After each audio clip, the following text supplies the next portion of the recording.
10 welcome to my channel learn with basic class 10। आज मैं आप लोगों के लिए आपके व्याकरण का पहला चैप्टर लेकर आई हूँ जो है रचना के आधार पर वाक्य के भेद। आपके जो सिलेबस में 4 चैप्टर आएंगे जो 16 नंबर के होंगे। वैसे 20 नंबर के ही बताए गए हैं लेकिन आपको 16 नंबर का करना है, ठीक है। तो उससे रिलेटेड जो भी क्वेश्चन होंगे मैं यहाँ पे बताने का पूरा प्रयास करूँगी और वो पार्ट वाइज होगा, ठीक है। इसका पहला वीडियो मैंने डाल दिया है, ऑलरेडी मेरे चैनल पे है, लेकिन फिर भी मैं आप लोगों को नए तरीके से और कम समय में समझने के लिए यहाँ पे ये वीडियो शूट कर रही हूँ। और इसको आप लोग प्रॉपर तरीके से देखिएगा तभी आपको समझ में आएगा कि कैसे क्या करना है, ठीक। तो ये रचना के आधार पे जो वाक्य के भेद हैं, पहले इसके बारे में हम वाक्य को समझते हैं। वाक्य क्या होता है, तो मैंने यहाँ पे लिखा हुआ है वाक्य। देखिए वाक्य क्या होता है। वाक्य वो होता है जिसका हम पूरा सेंटेंस अगर किसी के सामने बोलते हैं या कहते हैं तो उसको समझ में आना चाहिए कि हम क्या बोल रहे हैं। अगर मैं सीधे कहूँ तो आप समझ पाएंगे क्या? नहीं समझ पाएंगे ना मैंने क्या बोला। तो ठीक उसी तरह कोई भी ऐसा वाक्य जिसको हम बेहतर तरीके से बोलते हैं और सामने वाले को समझ में आता है वो वाक्य होता है, ठीक। तो जैसे वाक्य की परिभाषा मैं आपको बताती हूँ। वाक्य का सीधा सीधा मैं आपको मतलब ये नहीं कि परिभाषा बेस्ड मैं बता रही हूँ। वाक्य वे होते हैं जिनको हम सीधे तरीके से समझ पाते हैं। तो वाक्य को सीधा और मतलब कि उसको सही तरीके से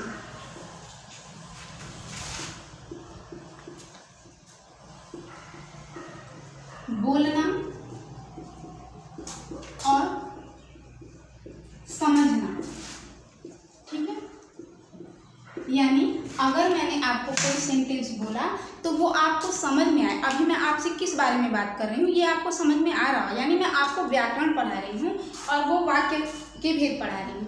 तो वाक्य के भेद यही होते हैं कि रचना के आधार पे जो भी है उसमें सबसे पहले तो आपको वाक्य समझना होगा कि वाक्य होते क्या हैं, ठीक है। वाक्य वो होते हैं जिनको हम बोले तो सामने वाला सीधे तरीके से समझ जाए, ये वाक्य होता है। अब देखिए वाक्य के कितने अंग होते हैं। वाक्य के कितने अंग होते हैं दूसरा, मतलब अभी आप रचना के आधार पे मैं नहीं जा रही हूँ, अभी पहले मैं आपको वाक्य पढ़ा रही हूँ। पहले आप वाक्य समझेंगे, उसके बाद रचना के आधार पे जो भेद होते हैं उसको आप आराम से समझ पाएंगे। देखिए वाक्य के अंग क्या क्या होते हैं। अंग 2 होते हैं। एक होता है विधेय और यहाँ पे एक उद्देश्य होता है, यानी पहले उद्देश्य आता है और फिर विधेय आता है, ठीक है। तो उद्देश्य जो होता है वो क्या होता है। आप पूछेंगे ये उद्देश्य और विधेय क्या आ गया, तो मैं आपको क्लियरली बताना चाहूँगी कि उद्देश्य जो होता है वो यहाँ कर्ता का काम करता है। किसका काम करता है? कर्ता का। और जो विधेय होता है वो किसका काम करता है बेटा? वो क्रिया का काम करता है, ठीक है। किसी भी वाक्य में आप कर्ता को तो जानते होंगे। कर्ता क्या होता है? जिसके करने या होने का, किसी कार्य के करने या होने का वो जिसके द्वारा होता है वो कर्ता होता है। और जो मतलब जो करता है उस काम को, और जो क्रिया होती है जो काम हो रहा होता है, यानी जो भी हम करते हैं वो क्रिया होती है। तो कर्ता वो होता है जो काम को करता है, यानी जिसके द्वारा काम हो रहा है वो क्या होता है? कर्ता होता है। और जो किया जा रहा है वो क्या होता है? क्रिया होता है, ठीक है। तो सबसे पहले आप लोगों ने ये जाना कि वाक्य वो होता है जिसे हम, वो एक सेंटेंस होता है जिसे हम अगर बोलते हैं तो सामने वाले को सार्थक यानी सही तरीके से समझ में। ऐसा नहीं कि हम कुछ भी बोल रहे हैं और सामने वाला मेरा मुंह देख रहा है क्या बोल रहे हैं भाई, तो इस तरीके से नहीं होना चाहिए, ठीक है। तो ये हो गया ये आपका वाक्य। और वाक्य के 2 अंग मैंने आपको बताया, एक उद्देश्य है दूसरा विधेय है, ठीक है। अब आगे हम लोग देखते हैं आगे क्या चीजें, ठीक है। आगे हम लोग इसके अब हम लोग आएंगे रचना के आधार पे वाक्य के भेद में। अब आप लोग उसको अच्छे तरीके से समझ पाएंगे। देखिए रचना के आधार पे वाक्य के भेद, पहले तो वाक्य के जो 2 भेद बताया गया है, एक है ये तो रचना के आधार पे है और दूसरा है अर्थ के आधार पे, ठीक है। अर्थ के आधार पे जिसको आपने क्लास 9th में पढ़ा होगा, अर्थ के आधार पे वाक्य के भेद, ठीक है। तो अभी आप लोगों ने इसको पढ़ लिया है जिसमें निषेधात्मक, साधारण और विस्मयादिबोधक इत्यादि मतलब 8 उसके प्रकार होते हैं। यानी अर्थ के आधार पे वाक्य के 8 भेद होते हैं, ठीक है।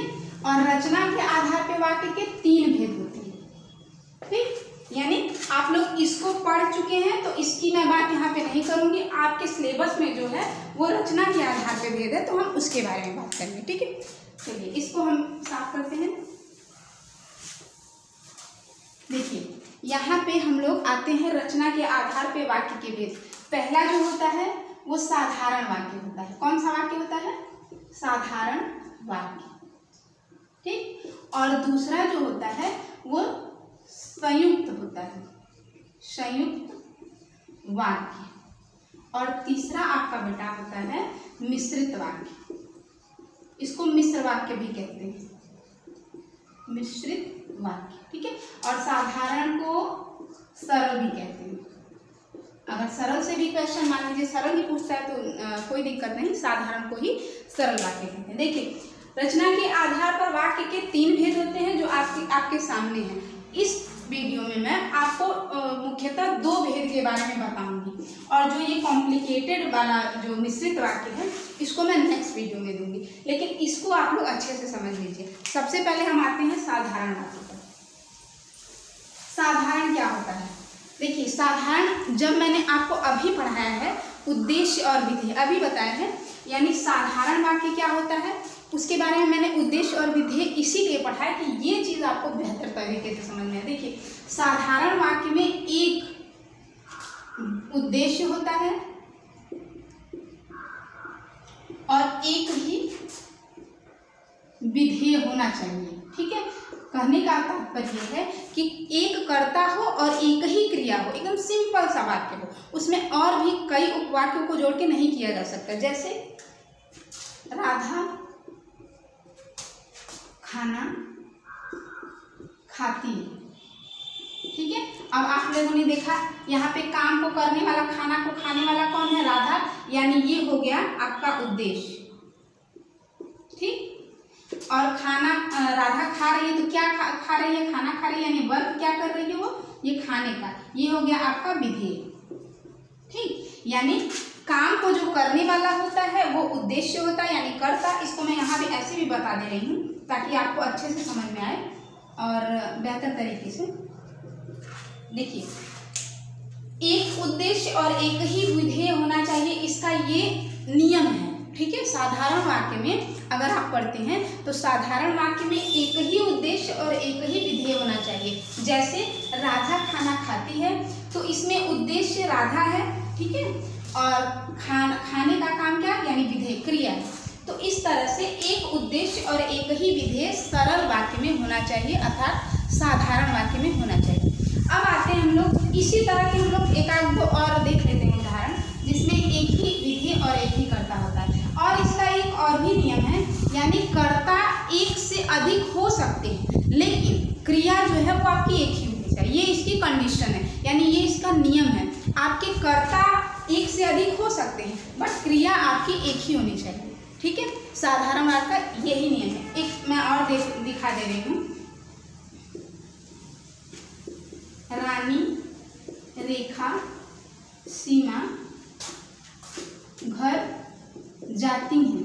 देखिए यहाँ पे आपको दिखने को मिल रहा होगा। देखिए यहाँ कर्ता 1 2 3, यानी 1 2 और 3, यानी कर्ता एक से अधिक हो सकते हैं लेकिन आपकी क्रिया जो है वो एक ही होनी चाहिए। इसमें ये नहीं कि रानी घर जाती है, रेखा घर जाती है, सीमा घर जाती है, आप ऐसे नहीं कर सकते। अगर ऐसे कर रहे हैं तो ये साधारण वाक्य के अंतर्गत नहीं आएगा, ठीक है।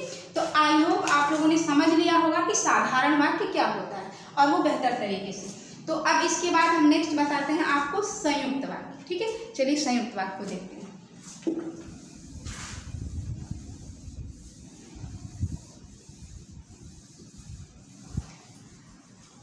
आप लोग वीडियो को पूरा देखिए और अच्छे से समझिए इसको। जहाँ नहीं आपको समझ में आता है प्लीज़ आप लोग कमेंट करके बताइए और मेरे वीडियो को सब्सक्राइब करिए, चैनल को सब्सक्राइब करिए और शेयर करिए ताकि ये चीज़ें और लोगों तक जाएं और लोग इसका फ़ायदा उठाएं और मैं आप लोगों के लिए बेहतर से बेहतर कंटेंट लाने का पूरा प्रयास करेंगे। तो चलिए देखते हैं हम लोग संयुक्त वाक्य, यानी दूसरा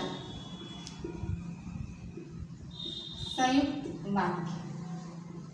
ठीक। अब संयुक्त वाक्य क्या होता है, संयुक्त मतलब क्या होता है आप लोगों को पता है, संयुक्त मतलब क्या होता है, जोड़ना। ठीक है, तो ऐसे वाक्य जो किसी योजक चिन्ह द्वारा जुड़े हों उन्हें संयुक्त वाक्य कहा जाता है।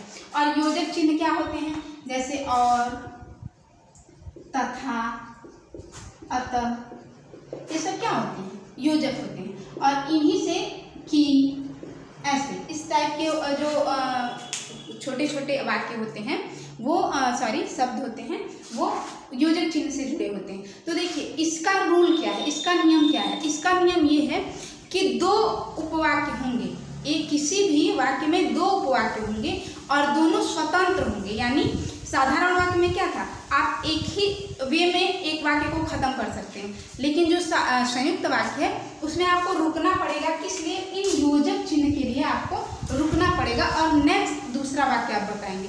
लेकिन दोनों को अगर हम अलग अलग करेंगे तो दोनों को अलग अलग करने से किसी पे कोई फर्क नहीं पड़ेगा। यानी दो अगर भाई हैं, एक तरीके से मैं आपको समझाने का प्रयास करूं, दो भाई हैं तो उनको मतलब अगर उनमें लगाव है, प्रेम है, तो उनको अलग करेंगे तो दिक्कत होगी ना। लेकिन अगर उनमें कोई जुड़ाव नहीं है, अगर वो दोनों अपने अपने में मस्त हैं, तो दोनों को अलग करते हैं तो कोई फर्क नहीं पड़ता। सेम संयुक्त वाक्य का यही दिक्कत है, मतलब यही कंडीशन है। यानी उसमें दो वाक्य से तो वो ये किसी एक योजक चिन्ह से जुड़ा हुआ होता है और उसको जब हम अलग करते हैं तो कोई फर्क नहीं पड़ता। देखिए जैसे राधा गीत गाती है, फिर घर जाती है। ठीक है, अब देखिए यहाँ पे राधा गीत गाती है, एक सेंटेंस हो गया। ये फिर जो है ये योजक चिन्ह है, घर जाती है या फिर वह घर जाती है अगर आप करते हैं तो और भी बेहतर है। यानी राधा गीत गाती है फिर वह घर जाती है। अब देखिए अगर मैं इनको अलग अलग लिखूं, जैसे राधा गीत गाती है, ठीक है, और दूसरा वाक्य मैंने बनाया वह घर जाती है, कोई दिक्कत हुआ किसी को? कोई दिक्कत नहीं हुआ ना। तो ठीक उसी तरह यानी इसकी ये कंडीशन है कि जो वाक्य होता है संयुक्त वाक्य, इसमें दो स्वतंत्र वाक्यों का एक योजक चिन्ह के द्वारा मिलान किया जाता है, जिनको अलग करने पे वो एकदम स्वतंत्र होते हैं, कोई किसी को दिक्कत नहीं होती। यानी उस वाक्य को समझने में किसी को कोई परेशानी नहीं होती। ठीक है, ये इसका कंडीशन है। ठीक है, अब दूसरा एक वाक्य और भी देख लेते हैं। जैसे